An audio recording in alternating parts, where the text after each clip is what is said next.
मुमलिकती वज़ीर दाखिला जी किशन रेड्डी के बयान पर हैदराबाद के मेंबर पार्लियामेंट असदुद्दीन अवैसी ने सख्त रद्दअमल का इजहार किया। किशन रेड्डी ने हैदराबाद को दहशतगर्दों की महफूज पनाहगाह करार दिया था। इस पर असदुद्दीन अवैसी ने कहा कि किसी भी वजीर को ऐसा गैर जिम्मेदाराना बयान जेब नहीं देता। मैं उनसे पूछ रहा हूं और उनके मंत्रालय हमको हैदराबाद के अवाम को बतला दें कि पिछले 5 साल में NIA ने, IB ने, रॉ ने कितने लिखकर एडवाइजरी दिए कि हैदराबाद दहशतगर्दी का एक अड्डा बन रहा है। अफसोसनाक बात है कि इतनी गिरी हुई बात करते हैं कि हैदराबाद जो तेलंगाना का कैपिटल है, पिछले 5 साल से यहाँ पर पीस है, अमन है, कोई कम्युनल राइट नहीं होता। इतने बड़े बड़े चैलेंजिंग रिलीजियस फेस्टिवल्स आराम से पीसफुल गुजर जाते हैं। और हैदराबाद बेंगलुरु के बाद सॉफ्टवेयर का एक्सपोर्ट्स का 2nd नंबर पर है पूरे इंडिया में। एक ग्रोइंग स्टेट है, ग्रोइंग सिटी है। उस तरह से बात कर देंगे। इनको दुश्मनी क्यों है तेलंगाना हैदराबाद से? क्या ये पसंद नहीं करते कि तेलंगाना हैदराबाद ग्रो हो? इतना यहाँ पर बड़े बड़े इंडस्ट्रीज आ रहे हैं, बड़े बड़े कंपनीज आ रहे हैं, और इस तरह का बात एक मिनिस्टर ऑफ होम करता है। इससे अंदाज़ा हो रहा है कि इनको कितनी नफरत है तेलंगाना से और हैदराबाद से। वो यहाँ पर तेलंगाना हैदराबाद को ग्रो होना नहीं देखना चाहते, क्योंकि उनको डर लग रहा है कि यहाँ पर इन्वेस्टमेंट आ रहा है KCR की लीडरशिप में। तो इस तरह की बात करते हैं। ये बिल्कुल सरासर झूठ है। तेलंगाना में KCR की लीडरशिप में अच्छा काम हुआ है, अच्छा काम होता रहेगा। ये कॉम्पोजिट कल्चर को बिलीव करने वाला स्टेट है, और यहाँ पर सही मानों में एक तहजीब है, और यहाँ पर एक कल्चर है, और इंशाअल्लाह ताला वो बरकरार रहेगा। यहाँ पर जो BJP RSS कोशिश कर रही है उसमें नाकाम साबित होंगे, मुझे पूरा यकीन है। और मुमलिकती वज़ीर दाखिला जी किशन रेड्डी हैदराबाद को दहशतगर्दों की आमाजगाह करार देने वाले अपने बयान पर कायम हैं। उन्होंने दावा किया कि मुल्क के किसी भी शहर में होने वाली दहशतगर्दाना सरगर्मियों के तार हैदराबाद से जुड़े रहते हैं, और तेलंगाना पुलिस के अलावा NIA ने भी इसकी तौसीक कर दी है। आज किशन रेड्डी ने दिल्ली में वजारत दाखिला पहुंचकर नित्यानंद राय के हमरा अपने ओहदे की जिम्मेदारी संभाली। जराये के मुताबिक BJP सदर अमित शाह जी किशन रेड्डी के इस बयान से काफी नाराज हैं। देश में अगर बेंगलुरु में इंसिडेंट होता है, उसका मूल हैदराबाद में निकलता है। देश भोपाल में इंसिडेंट होता है, उसका मूल हैदराबाद में निकलता है। इसलिए ये अभी state police, national investigation agency police आतंकवादियों को हैदराबाद में पकड़े हैं। बहुत बार हर 2-3 महीने को कुछ लोग पकड़ते हैं। यही बताया, उसमें कोई गलत नहीं। उत्तर प्रदेश के वज़ीर आला योगी आदित्यनाथ ने अब अपने वुज़रा को सख्ती से हिदायत जारी कर दी है कि अब वजीर और ओहदेदार काबीना की मीटिंग में अपने मोबाइल फोन नहीं ले जा सकेंगे। वुज़रा और ओहदेदारों को अपना मोबाइल मीटिंग के बाहर छोड़ने की हिदायत दे दी गई है। यूपी हुकूमत के तर्जुमान और काबीनी वजीर श्रीकांत शर्मा का कहना है कि आमतौर पर देखा यही जाता है कि मोबाइल की घंटी बजने से काम में रुकावट पड़ती है। जो लास्ट हमारी कैबिनेट थी उसमें लंबे समय से इसका संज्ञान लिया जा रहा था कि कुछ माननीय मंत्रियों और कुछ अधिकारियों का फोन वगैरह बीच में बज रहा था, तो उससे थोड़ा व्यवधान उत्पन्न होता है। तो इस कारण से सबको ये दिशा निर्देश जारी किए गए हैं। इतना ही मकसद है कि व्यवस्थित रूप से बैठकें चलती हैं, उसमें कहीं किसी तरह का व्यवधान कोई ना हो। कांग्रेस लीडर रणदीप सुरजेवाला ने आज प्रेस कॉन्फ्रेंस में BJP सरकार पर निशाना साधा और कहा कि BJP ने अपने इक़्तिदार की बागडोर संभालते ही महंगाई में इजाफा कर दिया। उन्होंने कहा कि ये अभी महंगाई की शुरुआत भर है, दाम आइंदा भी मजीद बढ़ेंगे। देश की सरकार ने पहले दिन ही आम आदमी को झटका दे दिया। देश की सरकार ने बिना सब्सिडी वाले रसोई गैस सिलेंडर के भाव 25 रुपया बढ़ा दिए, और सब्सिडी वाले रसोई गैस के दाम आज से 1 रुपया 23 पैसे बढ़ा दिए। लगातार चौथे महीने रसोई गैस के दाम बढ़े हैं। इसका सबसे ज्यादा असर हमारी उन बहनों पर पड़ेगा, उन गृहिणियों पर पड़ेगा जो उज्ज्वला स्कीम में सिलेंडर खरीदती हैं। अपने पहले कार्यकाल में सब्सिडी छोड़ने की गिव इट अप स्कीम शुरू की थी और उसमें लगभग 1.25 करोड़ परिवारों ने अपनी गैस की सब्सिडी त्याग दी थी। उस समय गैस के सिलेंडर का भाव था 323 रुपया 50 पैसे। अब उसमें बढ़ोतरी हो गई और बढ़कर हो गया 737 रुपया 50 पैसे। उज्ज्वला की जो सब्सिडाइज सिलेंडर की गृहिणी हैं, उनके साथ साथ गिव इट अप के जो 1.25 करोड़ परिवार हैं, क्या ये उनके साथ भी अन्याय नहीं? हम आदरणीय प्रधानमंत्री जी से बड़ी विनम्रता से अनुरोध करते हैं कि उज्ज्वला की गृहिणियों के पक्ष में और देश की गृहिणियों के पक्ष में इस बढ़ोतरी को फौरी तौर से वापस लिया जाए। ज़कात इस्लाम का तीसरा बुनियादी रुकन है। नमाज के साथ ही ज़कात का हुक्म कुरान में कसरत से आया है। रमजान के महीने में आमतौर से लोग ज़कात निकालते ही हैं।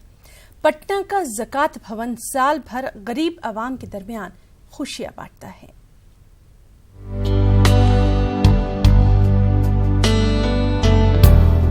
गुज़िश्ता 2 साल पहले कायम हुआ पटना का ज़कात भवन ज़कात के मामले में अलग ही सोच रखता है। ज़कात भवन के बानी डॉक्टर एजाज अली के मुताबिक यूं तो लोग रमजान में ज़कात अदा करते ही हैं, लेकिन ज़कात भवन पूरे साल गरीबों के दरमियान काम करता है। नमाज जितना जरूरी है उतना ही जरूरी ज़कात भी है, बल्कि नमाज की रूह जो है वो ज़कात में रखी हुई है। तो इस चीज़ को देखते हुए हम लोगों ने इस सिस्टम को कायम किया और हम लोग महसूस कर रहे हैं, अभी तो 2 साल 2.5 साल हुआ ही है, हम लोग ये महसूस कर रहे हैं कि इसकी कितनी ज़रूरत है समाज में और इस कंसेप्ट का क्या इम्पोर्टेंस है पूरी दुनिया के लिए। नॉट सिर्फ है कि बिहार के लिए या पटना के लिए या हिंदुस्तान के लिए, पूरी दुनिया के लिए इस कंसेप्ट की ज़रूरत है। तो इसकी एक शुरुआत हम लोगों ने किया है और रमज़ान के वक्त तो ख़ास करके इसकी ख़ास करके अहमियत बढ़ जाती है, क्योंकि लोग चारों तरफ ज़कात वकात देते हैं। लेकिन हम लोगों ने इसको सिर्फ रमज़ान से जोड़ के नहीं रखा, हम लोगों ने पूरे साल इस चीज़ को की। ज़कात भवन की टीम पटना के अलावा मुख्तलिफ अजला में ज़रूरतमंदों के दरमियान खाना, कपड़ा और दीगर जरूरी अशिया को पहुंचाने की कोशिशों में मसरूफ रहती है।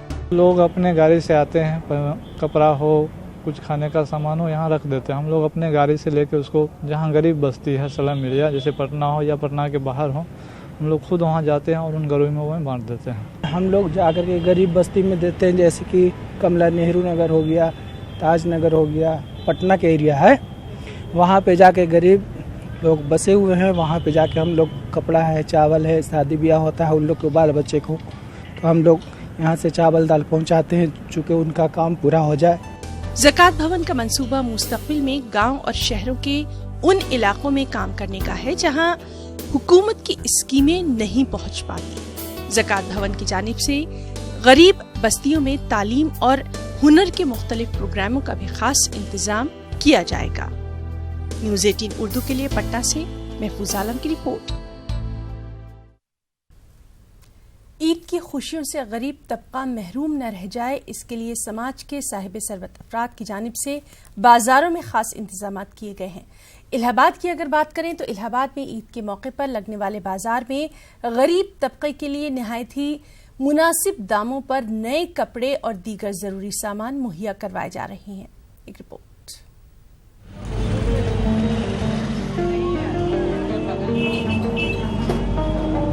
इलाहाबाद के मेन मार्केट में लगने वाले ईद बाजार में इस बार गरीब तबके के लिए खास इंतजामात किए गए हैं। काबिल जिक्र बात यह है कि इसका पता आम खरीदारों को भी नहीं हो पाता।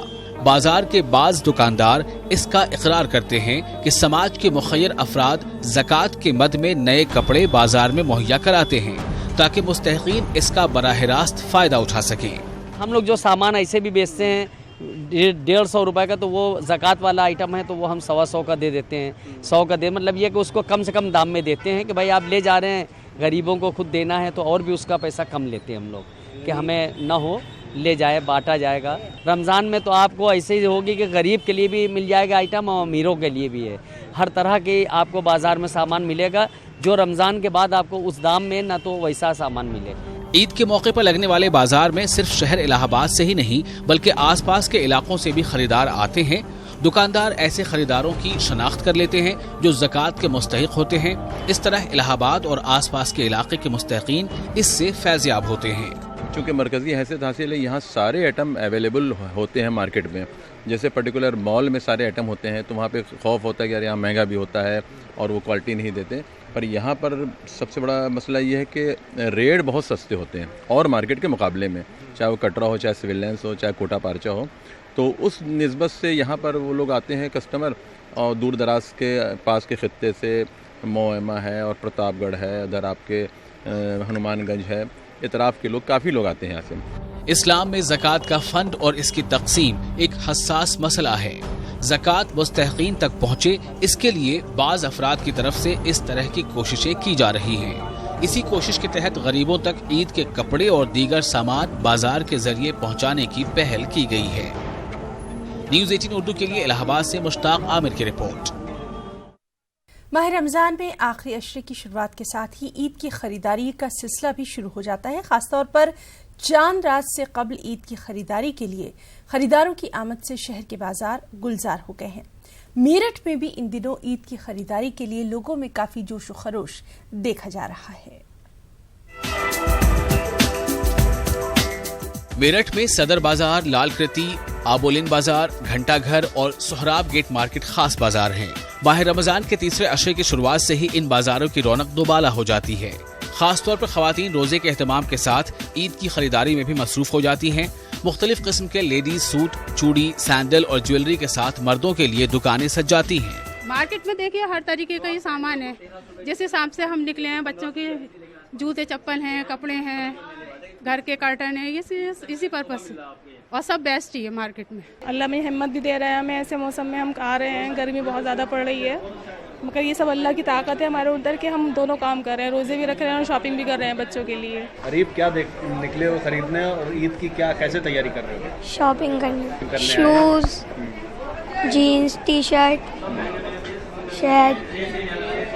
ईद की खुशी है जी? कितनी खुशी है ईद की? बहुत। वहीं ईद के मौके पर खरीदारी की तेजी को पेश नजर रखते हुए दुकानदार भी अपनी दुकानों को मुख्तलिफ वैरायटी की चीजों से सजाते हैं। खासतौर पर नए फैशन के मुताबिक खवातीन, बच्चों और नौजवानों की पसंद का दुकानदार खास ख्याल रखते हैं।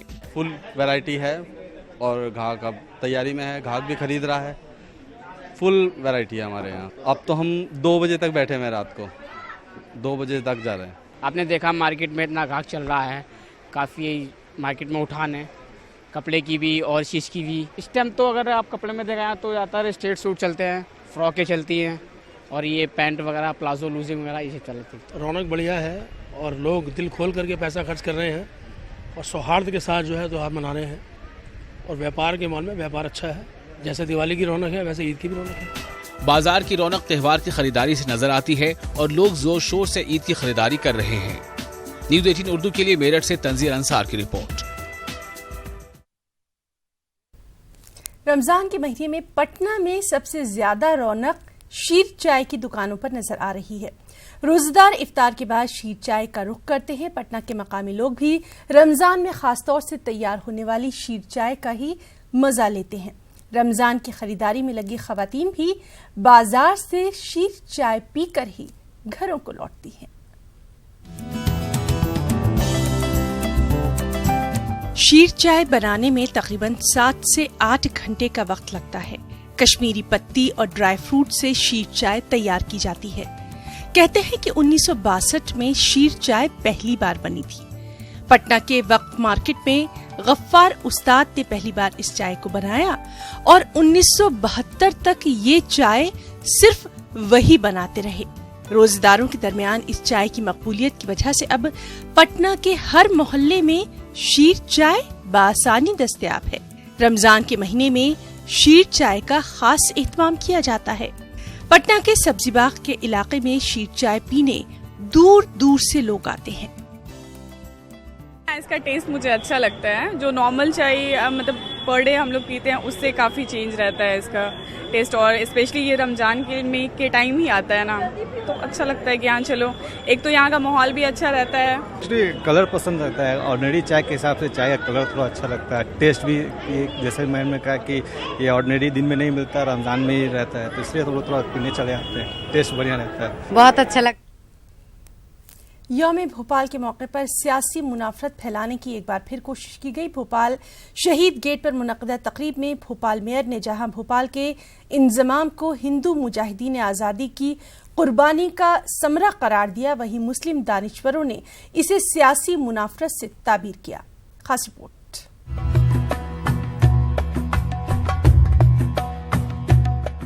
मुल्क को आज़ादी 15 अगस्त 1947 में जरूर हासिल हुई, लेकिन भोपाल रियासत में 2 साल तक खुद मुख्तारी कायम रही।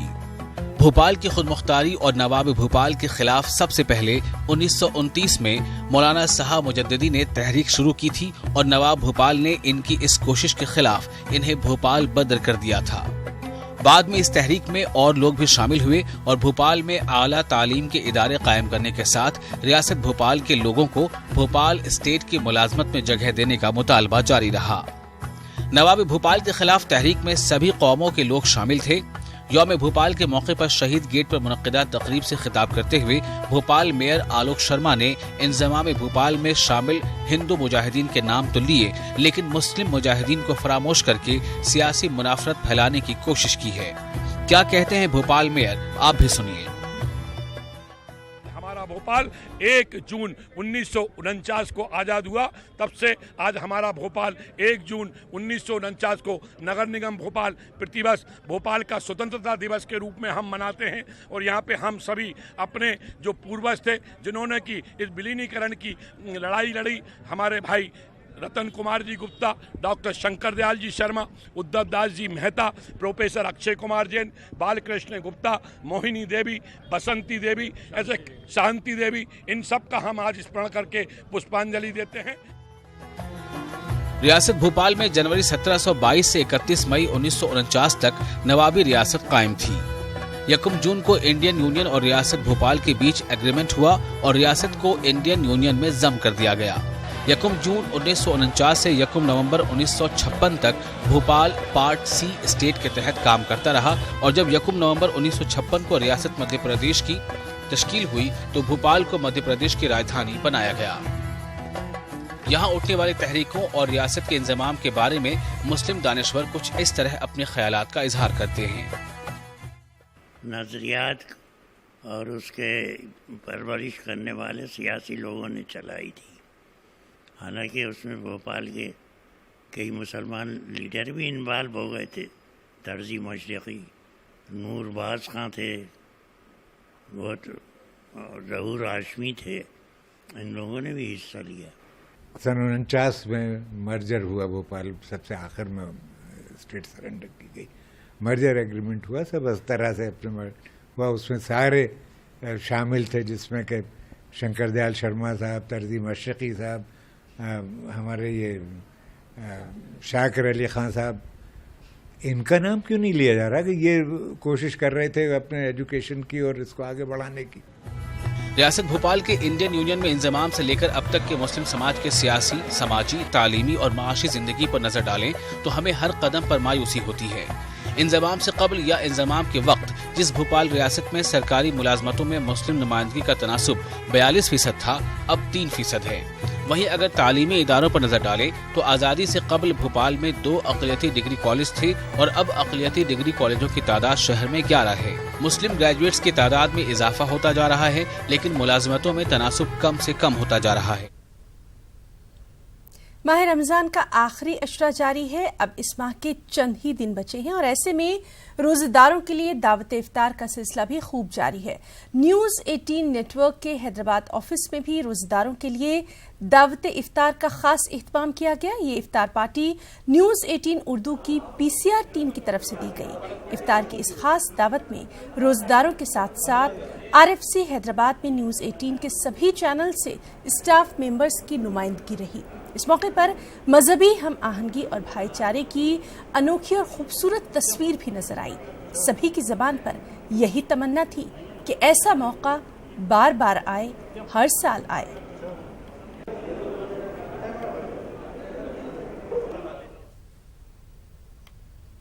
तो इस बुलेटिन में फिलहाल इतना ही। आदाब।